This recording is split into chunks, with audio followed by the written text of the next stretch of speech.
From the center of being now, I am God. I am God. I am God.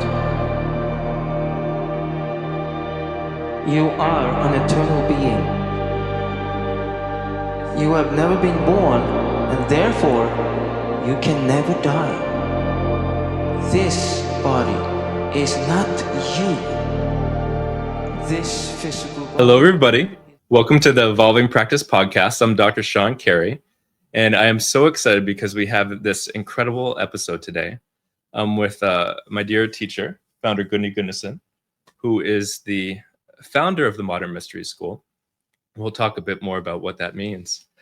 And he is much more than simply that. This is the most multidimensional man that I've ever met. He is a master of many different subjects and topics. He's a master teacher who has taught so many master teachers. He's the healer of healers, the healer of master healers. And he has a movie production company. He's directing in his first movie right now. He's won International Poet of the Year. He's been an actor. He's been a successful businessman in many different areas. And we're here in his home in Tokyo. And we have this amazing opportunity to really come into his world a bit and share some of that wisdom and light with you all. So I'm super excited and honored for this episode. Thank you, Founder Gudni. You're welcome. Welcome to Japan. Thank you. Thank you. What a beautiful place to be. Yeah. And Founder, to get started, I was hoping you could speak to what is a mystery school for those who might not be familiar. Well, it's a mystery. Mm. Dun, dun, dun. Well, mystery schools have been on the planet for who knows thousands of years. Yeah. We know of 8,000-year-old lineage back to Hermes Trismegistus, and it probably is longer than that. And these schools were started to preserve oral teachings, certain oral teachings. The sages, the masters, they were frustrated with teaching it to the masses, so they withdrew behind closed doors, and that's how the first mystery school started. So, and this has been an unbroken lineage since Hermes until modern days. So, Wow. Yeah. And could you explain how this is a little bit different than religion or New Age to those who aren't familiar? Oh. Well, we are the fertile ground where those things came from. Religion, back when Hermes was teaching and spreading his school and creating a school, there were no religions that we know of today, not the classic religions. We had paganism. And paganism basically is shamanism and shamanic practices of worshiping the nature, trees, flowers, devas, and nature spirits, and many gods, not just one god, but many gods. Much later, the emphasis of worshiping one god or going to church, all this stuff that came later. So we're very different from religions. Yeah. We do not worship just one thing, or we don't have one place to go where we can connect with divinity, and to connect with divinity anywhere. So, and of course, we are a pure spiritual practice. It's a spiritual practice. It is not a religion, but it's spirituality, because we believe in that concept of spirit. Right. We are eternal beings. We've never been born. We can never die, because we are spirit. Yeah. And this is just a hologram. This is the hologram rental vehicle. We came down here to Earth. We stay here for a very short time and go back, and we have this vehicle during the time. So, I think that as humans, so much suffering comes from the fact that we forget that we're spirit. Oh, yeah. You know? And if we think about the average person who's going through life, they're they want to live a good life. They want to, help people and make good choices and do well by their family. And oftentimes the people I see anyway, my patients and clients, they're really affected by things that have happened in the past. It's kind of like they're carrying around this extra weight that they may not even know is there spiritually. I was wondering if you could speak a little bit to the importance of like healing, but on more of a spiritual and soul level, how this might affect somebody who's not connected with that before. Well, we have in the lineage, in the esoteric practices, there are no disease. There's no disease. No one is sick. You are in balance. Yeah. You have imbalance. And so restoring you to balance. Now, balance of what? Balance of mind and physical and mind, physical and spirit. The balance of all things that we are a part of. Balance with us and nature. Balance with us and other people. Balance with us and what we have decided to do in life, or job or work. So that's the esoteric healing practices. They're about the balancing things out. So, and in those, the esoteric practices realize, because that's the oldest way of healing, but then they realized, okay, in my imbalance, I have harmed certain functions of both the physical body. The physical body is connected with the spirit through an energy field called aura, and an energy field called the soul. The soul is more like a mind, and the aura is more just pure energy. But these can get damaged. Yeah. So we have in the mystery school, we have especially in the King Solomon lineage, we have pure hermetic healings. But then King Solomon, when he came in 3,000 years ago, he gathered together all these masters and created a whole new system that we are using in the school today. So that's where the healing is, specifically for body or aura, or for the mind, like mind region, King Solomon, etc. So there are so many incredible healing modalities within the modern mystery school lineage that we have access to. It's actually a bit overwhelming if we to list them out. One of the things where I see people suffer is that they really kind of get stuck in this box of just identifying with the physical world, their physical body, what's happening around them, and they don't necessarily realize that there is the aura. Maybe they think of the soul as like a concept, but they don't necessarily feel like they have a personal relationship to it. And as a result, it becomes a separate thing. But people don't realize how much that separate thing is actually affecting everything within their physical reality. If your soul, if you're disconnected from your soul, I would say that your whole life is going to feel kind of dull. Or if you're disconnected from the energy of spirit, which is a bit of a paradox because we are spirit, but there is this way that we can kind of reject spirit or reject ourselves and create imbalance. I would say. Right. And that can create this place where disease or different, or just sickness in general could thrive, for lack of a better word. So, the average person, like if they understood one thing that could make their life better, is there anything that you could share? I always tell people that we have to understand. You will never have success. You will never have joy. You will never be happy. You never understand love. You won't be able to receive love or give love unless you understand that you are not you. You are not you. This is not me. If you understand that, things flow away. They're gone. All the things you created because you think this is me, and then when you realize this is not me, it's all gone. Yeah. 99% of healing is done.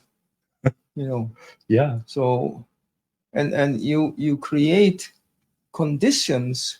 You say, well, this is me. I have these rules, and I have this system, and I'm human, and blah blah blah. We're not human. That's an excuse. Yeah. And then those are all the conditions to keep us away from having joy in life. And joy is the only fuel that will get us through this. Right. So. Right. And I love that. There's this, if I am not me, then the next question that comes to my mind is, who am I? Yeah. Right. And that's the number one question we ask ourselves in school. And one of the things that's so cool, I think, with that question, which goes into Kabbalah, and which is one of the things that Founder Gudni is a master teacher of, and something that's offered to take within the mystery school, the study of Kabbalah. It's one of the key questions we ask in Kabbalah is, who am I? But what I found for myself is that it's a question that keeps evolving. So over the years, who am I? Who am I right now is different than who I was a year ago. And it's way different than who I was 10 years ago. And I'm really curious as to who am I, like what that will be for me 5 years from now. And the more I've asked that question, I think the more my life has sped up in a really positive way. I'm discovering more aspects of myself. If we can get to that point of realizing this is not me, the next thing we need to realize is that that the only permanent thing on this planet is impermanence. And if we can grasp that nothing is permanent. So I'm sick, I have pain. Well, it's not permanent. Right. This will pass. Yeah. And everything is like that. People, places, everything. We cannot anchor ourselves to anything on this planet. Yeah. That's the key to joy. So, and great healing comes with it. Yeah. So much suffering seems to come from our attachment to things being a certain way, and and trying to will it that it's going to be this way for forever. Yeah. I would say that the third point that I feel is important, and that's that this concept of truth is very dangerous. I've seen people suffer from that my whole life, and it's just not, I want to go so far to say that just forget truth. There is no truth. And I always say, like when I'm teaching, is it this way? Well, maybe it's this way, maybe it's another way, maybe it's that way. To not just say no absolutes, just okay, we're here to observe and learn. We're scientists in a sense. So exploring, but not. Such a beautiful door to open that, and it creates so much freedom for people. And one of the things I've said about the mystery school is that I think it's really the ultimate training for people who want freedom from a one-dimensional life. And this so often it's like what's holding on to our one-dimensionality is that we're attached to a certain truth. Yes. Definitely. So founder, in terms of like our audience, we have many different types of people who listen. A lot of the people are initiates who've been there's tens of thousands of initiates within the modern mystery school lineage. Where do you see initiates get stuck sometimes? Well, same points I mentioned earlier. But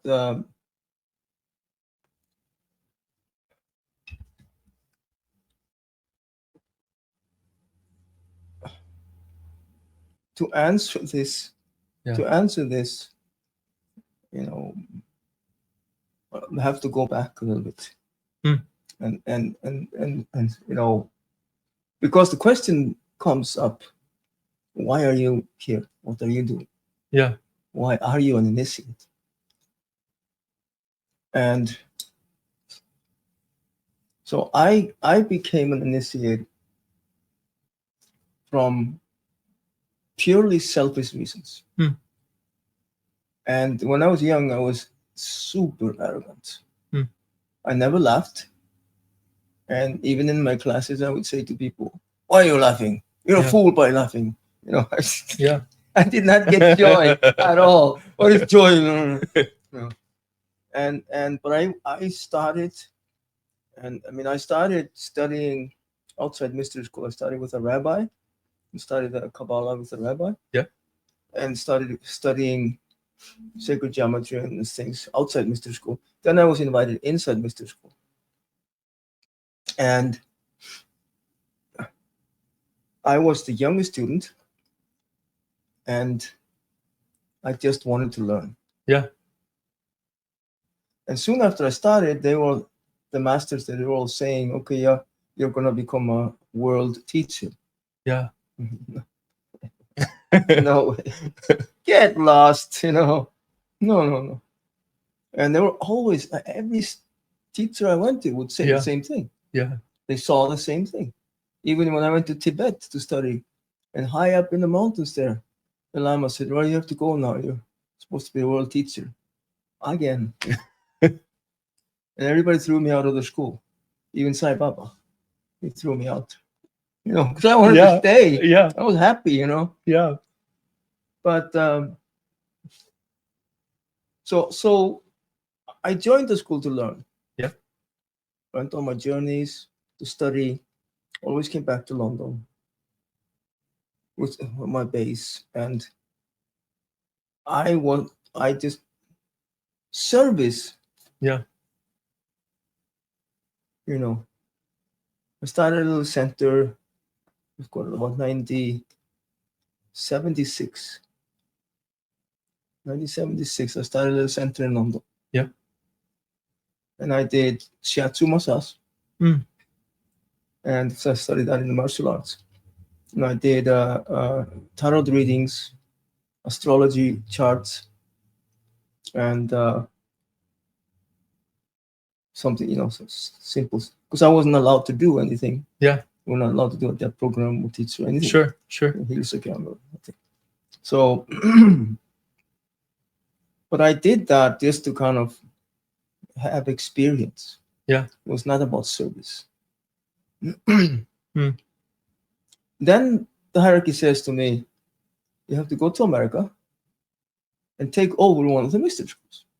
Mm. And I was like, you lost your mind.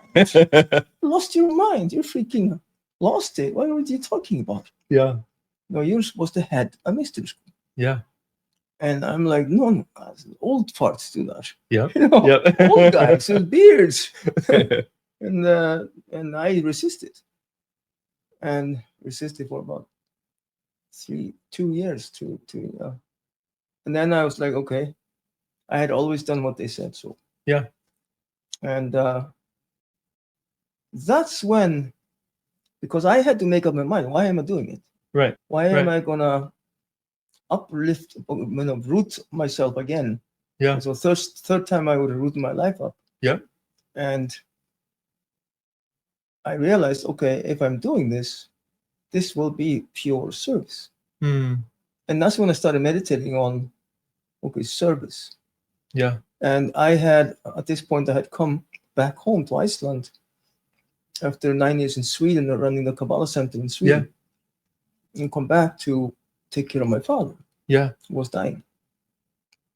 So I was doing service mm-hmm. to my father. And I realized, okay, now this is the service, but it has to expand. I have to be willing to serve all of humanity. Yeah. And I was like, shit, I don't know about that. Yeah. There's so many assholes in the world. Yeah. And then I had about 3 months of, I just kind of became like a monk. Yeah. And meditated and ate very little and did like a retreat in Iceland out in the wilderness. And I was and came and realized, oh, this is what service is. And I came out of that back into society, like with this incredible love for humanity. Yeah. And I didn't understand why. I was still looking around going, freaking assholes all around me, you know, but still just love them. Yeah.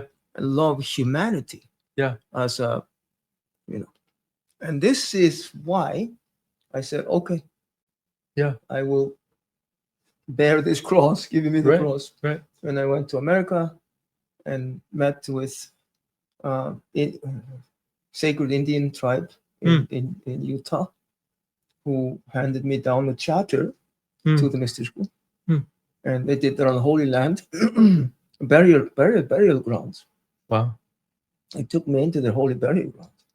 And there I got the wand with 13 eagle feathers and sage and corn bundle. And those are the charter to the mystery school. And I started the work, so 1997. Yeah. And so to me, this was where it came from. Right. And I had been wiped out. I mean, I came to America with $32 in the pocket. Yeah. That's how everything started. Yeah. $32. And I had to go to that empty to start again. You know? Wow. And basically a new man. Went through transformation of my physical body, everything. And and it was all about the service. Yeah. So fast forward to today, when I look at the students in the school or the practitioners, that's what I see is lacking. They've forgotten this. This is not about them. Right. This is not about their drama. Right. This is not about specific individuals in their lives. Yeah. It's about humanity and our service to humanity. Yeah. And we talk about, of course, Shambhala and all that, but the future of Earth, the new Shambhala, the world that we want to see, starts with service to individuals. Right. You know. Right. And that's what I see is lacking. It's funny too, because the irony, I think, is that when somebody steps more into service, so it's more about, you know, helping those around you, their life becomes better so much. It just right away. Yeah, right away. There's this massive transformation as far as that individual's own life, and it's this huge space of magic, and the higher light is able to come in. And you know, that person has more purpose, they have more drive, they have like more will to overcome obstacles in their path, and it just creates that space, I think, where more good things can just start pouring in. Yeah. Oh yeah. Yeah. Of course, we got to remember that we're on this path working with this lineage. Doesn't mean we don't learn what we need to learn. Right. So we have our trials and tribulations and lessons we need to learn. Yeah. But when we're in service, it all is so much easier. Yeah. You know? Yeah. And it's something I think that as humans, like, we all have this piece of us that really is, you know, we're not separate, right? There is this aspect, we are all one. And whenever one person is suffering, we as an individual suffer on some level. And when there's this part of you that comes together where you're like, okay, like, I really want to commit to helping humanity, to helping the human experience, the collective and individually. Like, there's just, it feels something, I don't know, within your spirit or within your soul, but there's a part that gets brought back into wholeness, I think. Yeah, healing. See, service to humanity means not, you know, first of all, number one is to just love humanity. Yeah. You know, love everyone. You know, I look at what happened in the world situation, and you see the news, and you see, okay, there's you know, Putin attacking Zelensky or whatever his name, Yeah. and Ukraine, and it's like, oh, Putin bad, and Israel and Palestine, oh, Israel bad, and Yeah. North Korea, oh, it's like, love all of these guys. Yeah. That's what they need the most. Yeah. So we can't just say no. I love everybody except. You can't do that. Right. You have to love all of humanity. That's when the healing starts. Yeah.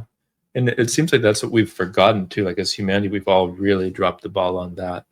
And if we hadn't, if we could fix that piece of it, then the world would probably be in a much better place right now. Oh yeah. Yeah. We have specific healing modalities, and I love all of them. I love King Solomon healing modalities and Sophie Reiki, and we have so many, and it's all great, and they all are dual working, because when we do it on others, it also work on us. Yeah. So we're self-healing through it. Yeah. But they are sometimes a distraction to the main purpose. We forget to love everyone. So yeah, and it's like that's an area I think where we can get stuck on the path, is there's having more awareness, and then it's like you realize there's different things that you need to work on. And I see this with myself and with my clients and colleagues, and we can hyper focus on those areas where we get stuck, where we're not perfect within our own being. And then that becomes something where it's like a block to service, because we're focused on where we're lacking. Yes. Yeah. See, if we start with that love for all, everyone, then we're maybe doing a healing, which is all we need. We need these healing modalities. Yeah. And by the way, we have many different, because humans have many different ailments. Yeah. It's not just one thing going on. It's many, and some tools work on some people and others not. So, and we go through all of them, but the mind is like, okay, I love all, now healing, then healing goes to all, not just to this individual. Right. It's spreading out. And I used to talk about, in Europe, we have more, we talk a lot about lineage of family. We're like in Iceland, we all do our genealogy. Yeah. And it's very important to us. Right. And when I was doing healings, because I also learned Viking healing modalities and stuff like that. And when we were doing healing in the Viking way, we always lift up the spirit of the client up in the air to show the spirit. Remember Freya? Remember this one? And Odin, see her.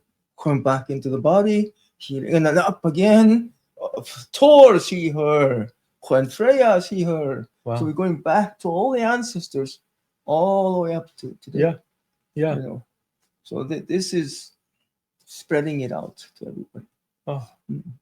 Both living and dead. That's so beautiful.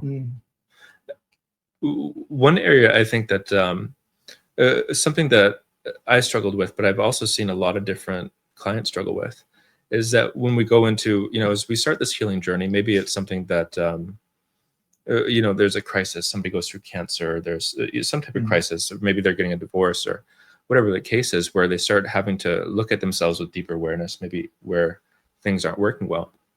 People can sometimes look at themselves and be like, oh, there's something wrong with me. And I think it's an area where people really get stuck, and it can be really damaging, because it's we're such complex beings. So there can be an issue as far as your lineage, for example. There can be an issue as far as our relation, our aura, or something going on with our soul, just an imbalance there. And if we don't let ourselves kind of ask that deeper question of, okay, what may be going on? I don't like this about myself, but why is that happening? Like, where is it? When is it? There's all sorts of different kind of doors we can open in regards to that.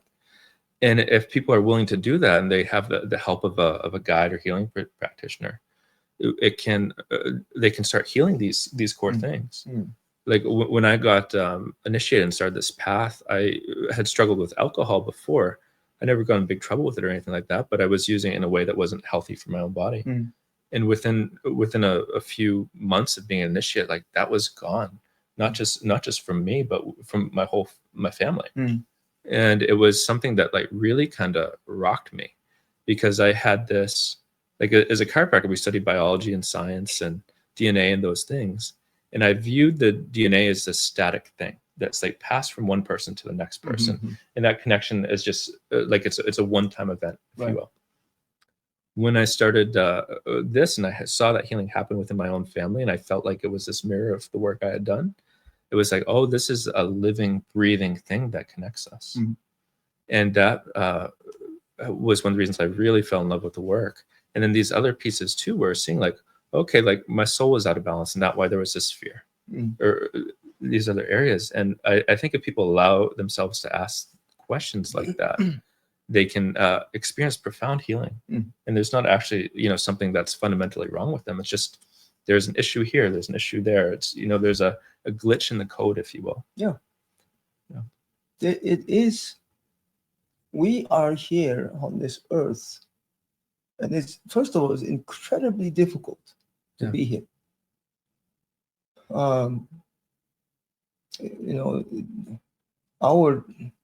It's I sometimes say this, it's like we are taking the huge spirit and squeezed it into a tin can, into a sardine can, That's the physical existence. Right. So it's very hard to be here. Yeah. And finding ways to adapt to that, that again, is saying is,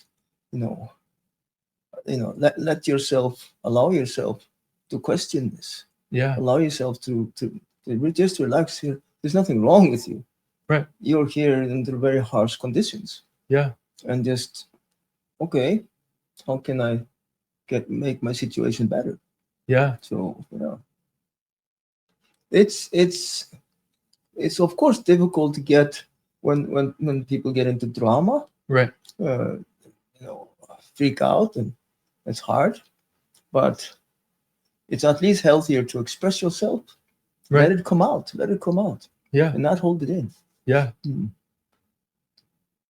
And being willing to undertake this journey, I think this journey of remembering, if you will, because it's like we're that spirit stuck into the tin can, and then on top of it we have amnesia. Yes, exactly. So it's like being able to undertake this journey of remembering our own divinity and wholeness. Life becomes a lot more rich, a lot more joyful. Yeah. So it's these aspects where I think, some people, it's like they want to, a lot of people want to disconnect from life, and they'll maybe they disconnect through movies or TV shows or these different things. But it's like your life can be like the most amazing movie, the most amazing TV show. It's all yours is. I've seen that with you over the years, and like that potential exists for everybody. I think everybody. Yeah, that's how it should be. Yeah. Right now, we're living in zombie land. Yeah, people are just sleeping, and this is potential. Everybody can live. Yeah. One thing, speaking to the health practitioners out there, is that we've interviewed different people on the podcast. So we've interviewed psychologists, and like Dr. Brian Martin was one of the people we interviewed. Dr. Aaron Bannock, an integrative oncologist, and different chiropractors. And so we wanted to get this perspective of helping people have different conversations about healing. So because sometimes I think we get hyper focused on healing being just one thing viewed from a physical perspective. And I think with different healthcare practitioners, they might treat the spirit, or this world of spirit, a world of spirituality, like this thing that they do for themselves, or this thing that's separate from their practice and service to other humans. And one of the things I wanted to touch on a little bit was that the mystery school, it's really influenced science and healthcare as we know it. Yeah. We have like Carl Jung, who was a high initiate in the mystery school, and he's really the father of psychology in a lot of ways. Hippocrates was a follower of Asclepius, which was also the name of Hermes' only student, right? And there's these many ways where the world as we know it in terms of healthcare actually used to have much more of a profound connection with spirit. Could you speak to that at all? Well, yeah. So again, we have to come to this point of like, okay, Hermes, the Hermetic healing modalities were first of all not called healing modalities. So again, we have to come back to, coming to balance. Yeah. Balance. And Hermes, as we know, he said, well, we come into imbalance. There are two ways to be in imbalance. And one is through godlessness. Not to have God in our lives or to have God in our lives. Right. Those who do not have God in their lives, nothing good can come from it. Right. Those with God are unlimited. Yeah. And then the second part is opinions. To have opinions. Yeah. Or to be free of opinions. Yeah. To have opinions or to be free from opinions. Because opinions enslave us. And when you fix these two things in your life, you don't need any healing. Yeah. The healing is done. Because you're in balance. Right. So with the word health practitioners, I always like that concept because so many people are in need of healing. Right. But it would be better to call us balancers. Yeah. Because that should be the goal. That should be what we're doing, is helping people to maintain balance. Yeah. And really the teaching aspect of this is almost it's equal to or more important than the actual healing modality itself. Right. So help the client, reach God first of all, which we of course do. We teach that right away when people come to the mystery school. Right. So first, God is there by whatever name you call God. Yeah. So we reintroduce God to the people's lives, and slowly we help them get rid of opinions. Yeah. Which is hard. Right. People usually don't understand. It's actually not fair of you to talk to me about these things. Because it's not sovereign hypnotism with Dave and sovereign hypnotism with Hitedo, they're much better to talk to because they're products of the mystery school lineage. I'm not. Yeah. I was born without a veil. I've never had these problems. Yeah. So I didn't need to learn those things. Yeah. So I'm not saying I'm perfect, of course. I go through my shit too, made a shitload of mistakes in my life. Yeah. But from a different angle. Yeah. Yeah. But God has always been there. But I've never operated from opinions. And actually, when I ventured out from Iceland to the world outside, a very naive kid. I was very naive. Yeah. I had, this concept of racism. Most Icelanders didn't understand it. Yeah. We didn't have that in Iceland. Yeah.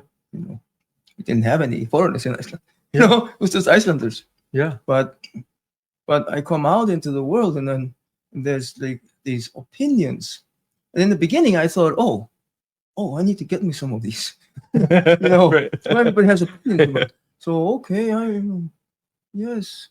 And you have to like what this, that. But I was lucky to meet the right people in the 70s in London that thought like me and were free of opinions and were so we were like a little community. Yeah. And we didn't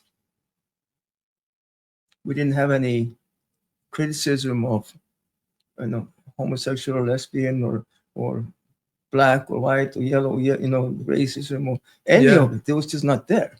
Yeah. So I was very lucky. And but these are the hermetic healing arts, very important. These two are the main 2 points. Right. So important. Thank you. So, Founder, I'm wondering about how you see, healthcare in the future, but how do you see humans living in terms of their health and healing? Like there's a lot changing in the world right now. Times are changing, and I think that it's going to lead to a lot of good long term. Like, where could things be? What's the highest potential for what we have as being human in terms of our health and our body and our experience of life? My favorite TV show was Star Trek. There's your answer. Yeah.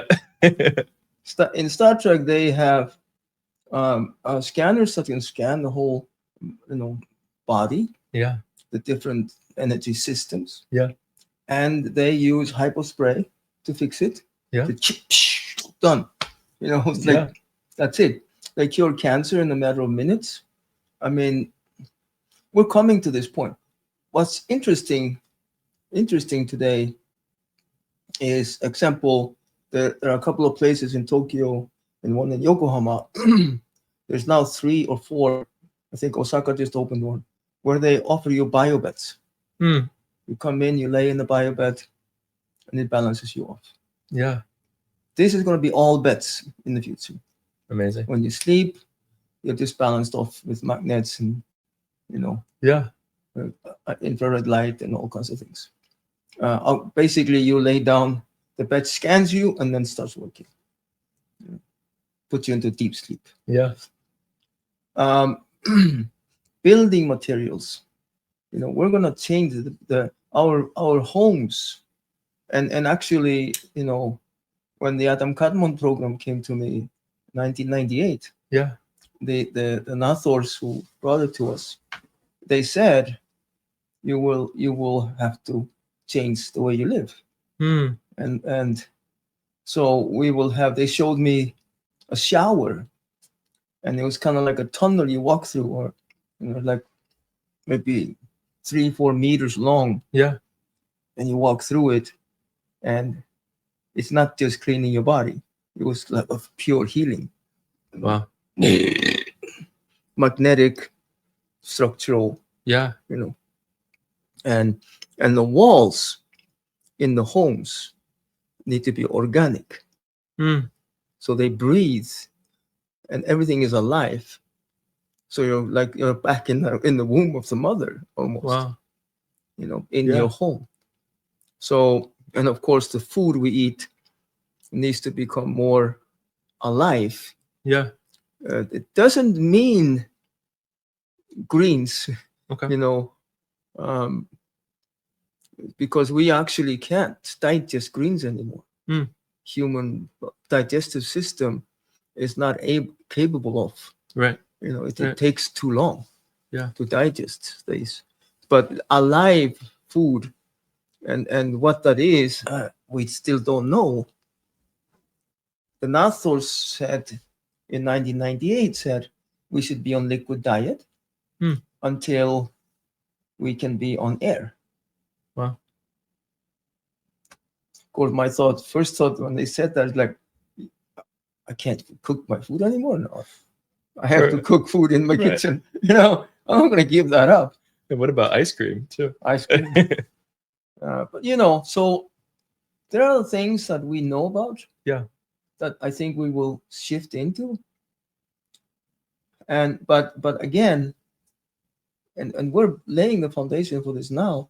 The physical healings, they go hand to hand with the spiritual healings. Right. with the esoteric, the hermetic healings that we're doing. So the mystery school is out there doing DNA activations. It's incredibly important. One of our most important modalities we have. Right. And then healings on top of that. And this is preparing all of humanity for the shift to New Shambhala. Amazing. And then healthcare will change. That we don't need, clinics and hospitals on every corner. Yeah. Like Tokyo is absolutely horrific. There are so many hospitals and clinics. Yeah. It's almost every corner. Yeah. So we don't need that. We see that in the U.S. too. There's such a burden as far as chronic disease. Yeah. As far as people who are just really, really sick, and there's minute clinics, and that's kind of like the newer thing. It used to be more like smaller family practices around the country. But now it's larger hospital groups and minute clinics. And people are really sick. Yeah. They're really sick. They're living in a very imbalanced way. And oftentimes, people come and they're, for my chiropractic practice, I might be on 8 or 10 medications. It's really common. Yeah. And of course, their bodies are in pain, and they're in pain on these other levels too. But I don't think that it has to be that way. And I think a lot of it goes back to what you were talking about before, as far as how this experience of life can be very, very hard.